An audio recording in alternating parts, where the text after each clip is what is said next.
तुम्हारे दफ्तर के पास या कभी कभी गाँव जाने पर जिस एक अम्मा से तुम मिला करते थे, जो थोड़ी वृद्ध थी, जो थोड़ी लाचार थी परंतु मेहनत किया करती थी ना, उसकी आत्मा ने, उसके मन ने तुम्हारे लिए खूब सारा प्यार भेजा है।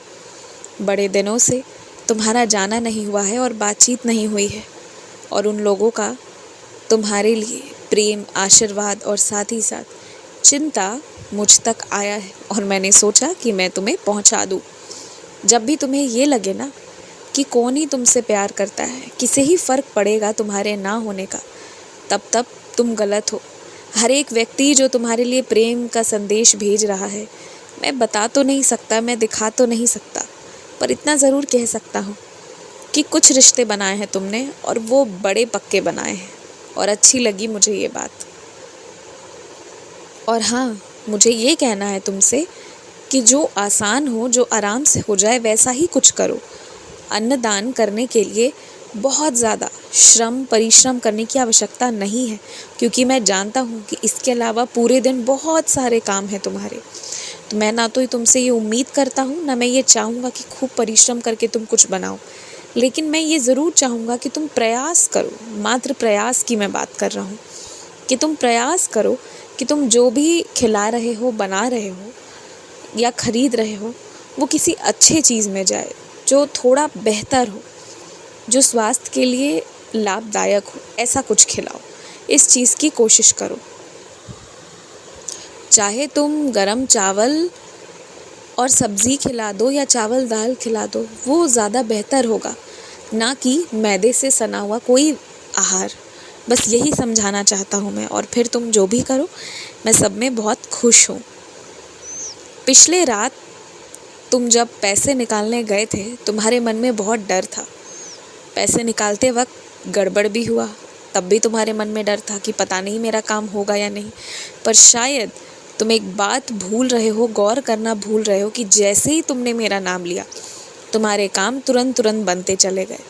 मैं तुम्हें ये कहना चाहता हूँ कि जब भी डर लगे, जब भी ऐसा कुछ महसूस हो, तो पहले तुम मेरा नाम लो और उसके बाद ही घर से निकला करो। और हाँ, रात को पैसे निकालने की बहुत आवश्यकता हो ना, तभी ऐसे जाया करो, अन्यथा दिनों दिन जब दफ्तर जाते हो, जब काम को निकलते हो, उसी दौरान जब मौका लगे तब पैसे निकाल लिया करो। मेरी कुछ बेटियां इस बात से बहुत चिंतित रहने लगी हैं विगत कुछ सालों से कि कहीं उनके गले की चेन छिना ना जाए, और जब भी आजकल मेरी वो बेटियां बाहर जा रही हैं तो मैं ये देख रहा हूँ कि उनकी चिंता और बढ़ जा रही है। गले में चाहे चेन चांदी की हो, सोने की हो या कोई साधारण सी हो, पर डर मन में बहुत ज़्यादा बना हुआ है।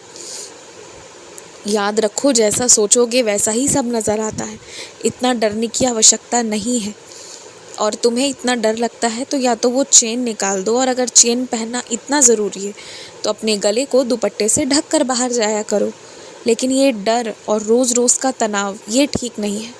इसके लिए अब तुम्हें एक ठोस कदम उठाना है, या तो चेन खोल दो या फिर गले में दुपट्टे से ढक कर जाओ। इस डर के साथ अब आज इस क्षण से तुम्हें जीना बंद करना होगा, क्योंकि ये तुम्हारे मानसिक रूप से, तुम्हारे मानसिक स्वास्थ्य को भी कहीं ना कहीं आहत पहुंचा रहा है, जो तुम्हें भी पता ही नहीं चल रहा है। तुम्हें तस्वीरें खिंचवाने का शौक़ है, ये बहुत अच्छी बात है, लेकिन कोई भी शौक़, कोई भी चीज़ हो, वो दिल से, प्रेम से, अच्छे से की जानी चाहिए, पर कोई भी चीज़ मानसिक तनाव का रूप नहीं लेना चाहिए। तुम्हें पता नहीं चलता है, पर आजकल तुम तस्वीर खिंचवाने के चक्कर में मानसिक तनाव भी लेने लगे हो, और ये गलत है, ये सही नहीं है। तस्वीरें खिंचवाना शौक़ था, कोई ज़रूरत नहीं थी, तो उसे जबरन तुम ज़रूरत बनाकर मानसिक तनाव लेना बंद कर दो। आयुष्मान भव, दीर्घायु भव, यशस्वी भव।